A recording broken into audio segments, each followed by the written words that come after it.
O Warhammer 40.000 está repleto de armas capazes de destruir cidades, rachar continentes ou aniquilar exércitos inteiros. Mas algumas criações estão em uma categoria completamente diferente. Dispositivos tão catastróficos que até mesmo as facções que os criaram hesitam em liberar todo o seu potencial.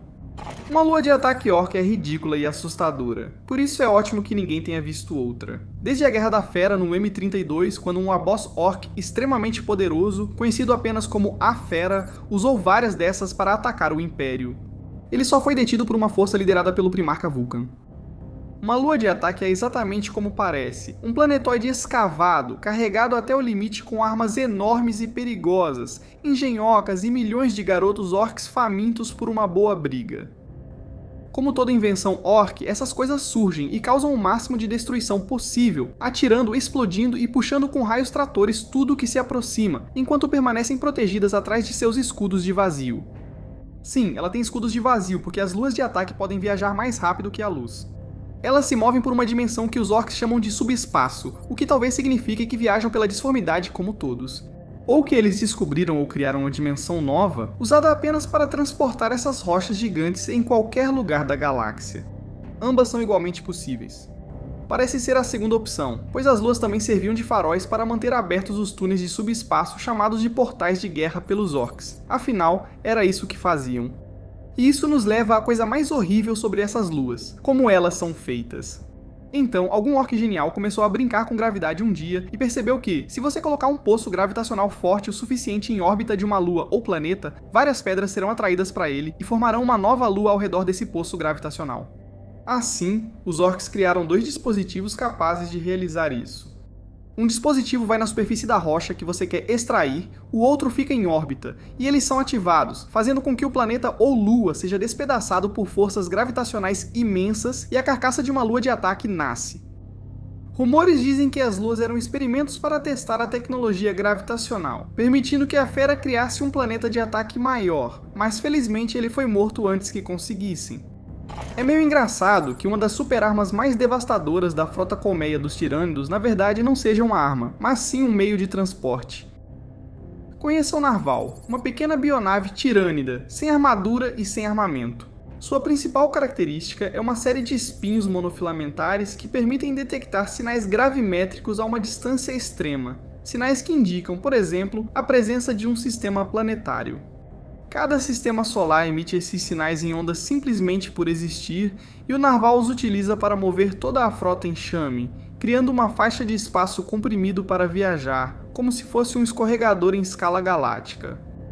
Os tirânidos não viajam pelo Warp, e esse método, apesar de mais lento, é bem mais seguro. Para a frota em chame, claro. Para o sistema-alvo é devastador. A criação do corredor puxa intensamente o poço gravitacional do sistema, gerando terremotos, ondas gigantes, erupções solares e outros desastres naturais até que a frota se aproxime e precise viajar em velocidades subluz pelo resto do trajeto. O sistema devastado tem cerca de uma década para se recuperar enquanto a frota em chame se aproxima, mas a destruição é tão grande que raramente conseguem se recompor totalmente antes da chegada do Devorador. Como os trabucos que a humanidade usava em sua história antiga, o trabuco gravítico Necron arremessa pedras contra seus inimigos, exceto que as pedras são asteroides e luas, e elas viajam mais rápido que a luz. Projetada para lembrar uma aranha colossal, essa arma é uma construto canoptec especializado, semelhante às aranhas de tumba ou espectros, porém em escala bem maior. Usando a tecnologia avançada dos Necrons, a instalação cria uma bolha temporária de realidade onde as leis da física são diferentes do normal. Cada uma de suas 8 pernas são torres projetoras feitas de pedra negra que tem quase 6 léguas, ou 29 km de comprimento. E são esses projetores que tanto criam a bolha quanto disparam o projétil, que pode ser qualquer coisa, desde pequenos asteroides até luas inteiras. Como as leis da física mudam dentro da bolha, esses projéteis podem atingir um alvo mais rápido que a luz. Ser atingido por algo a essas velocidades pode destruir planetas, imagine por algo do tamanho de uma lua.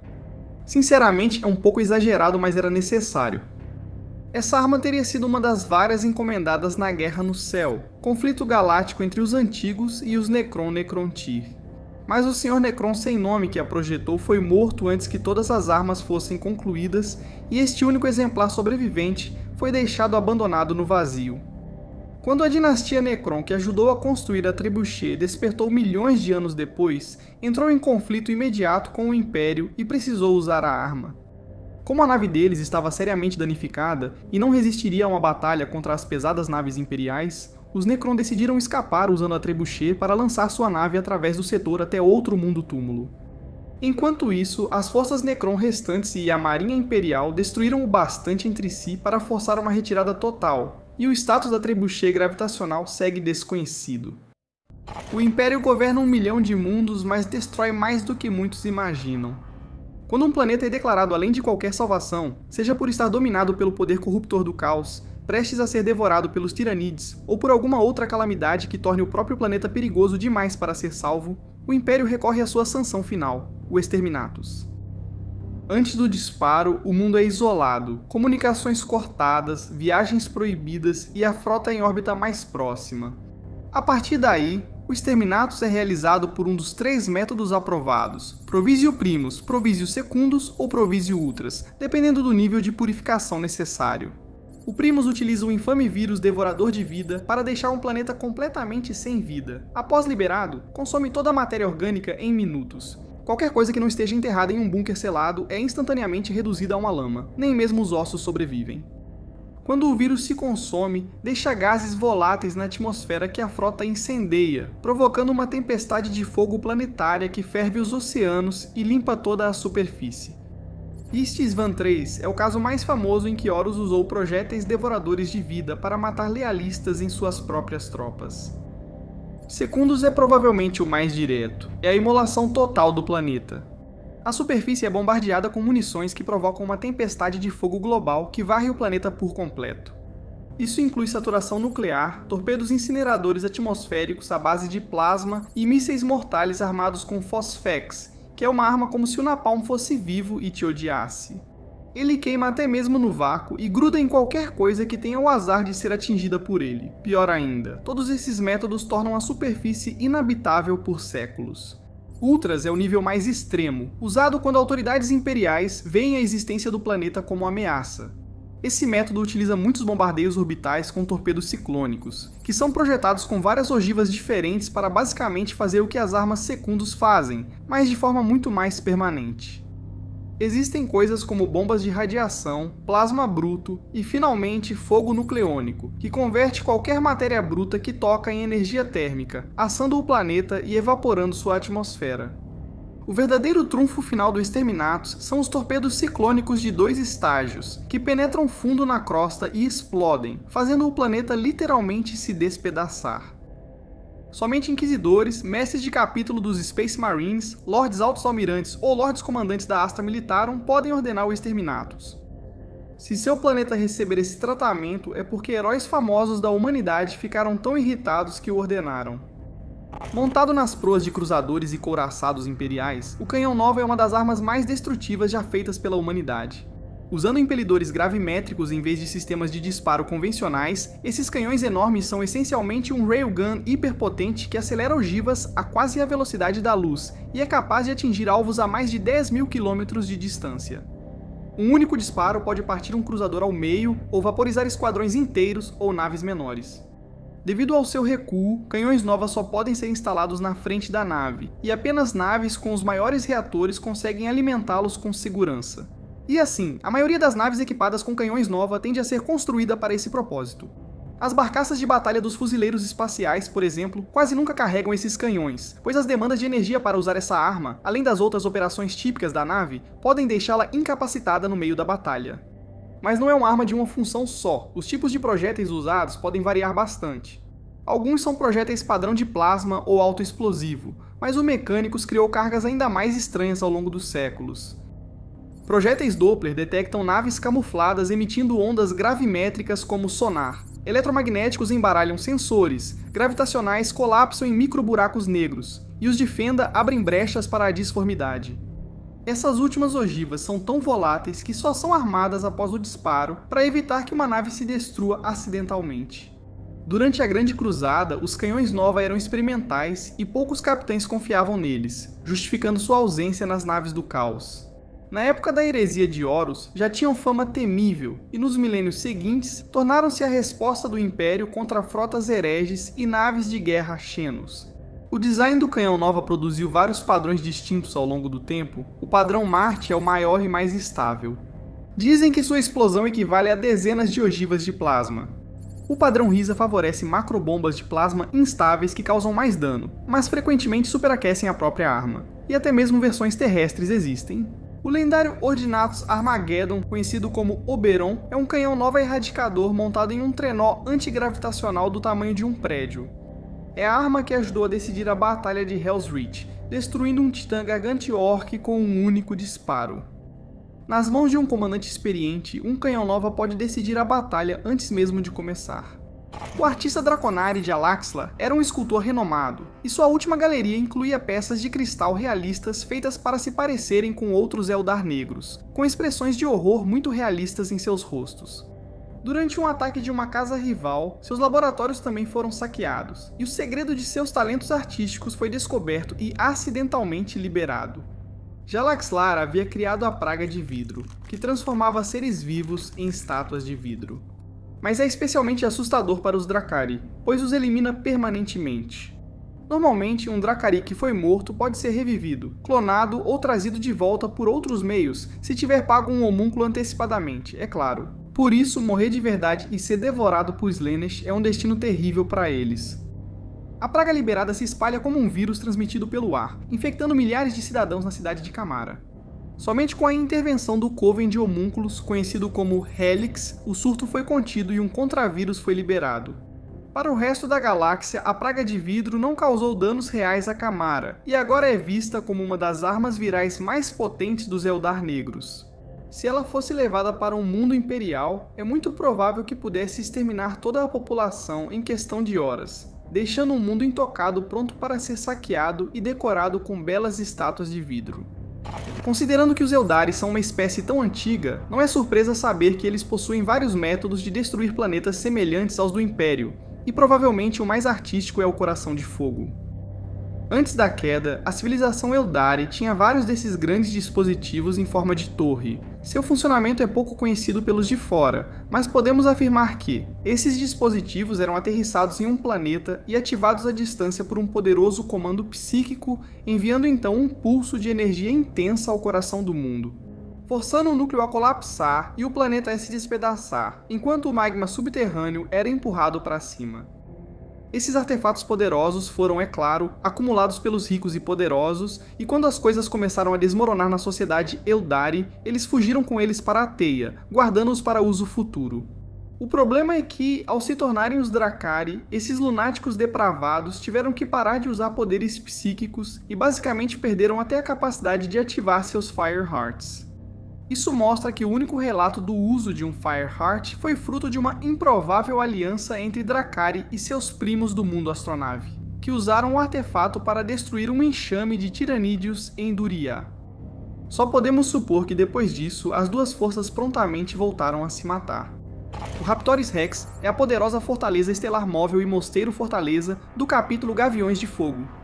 Como a falange dos punhos imperiais, esta estação espacial tinha poder de fogo para enfrentar um esquadrão de cruzadores navais. Mas armas convencionais não garantem um lugar nesta lista. Em vez disso, vamos analisar a vez em que o Raptores Rex lançou um fragmento de núcleo estelar contra seus inimigos. E sim, sabemos que isso é meio que uma trapaça, mas também é muito legal e definitivamente se qualifica como uma super arma, então fique com a gente aqui. Um fragmento de núcleo estelar é o que sobra de uma estrela colapsada. Ele é maior que a maioria dos planetas e um dos objetos mais densos do universo.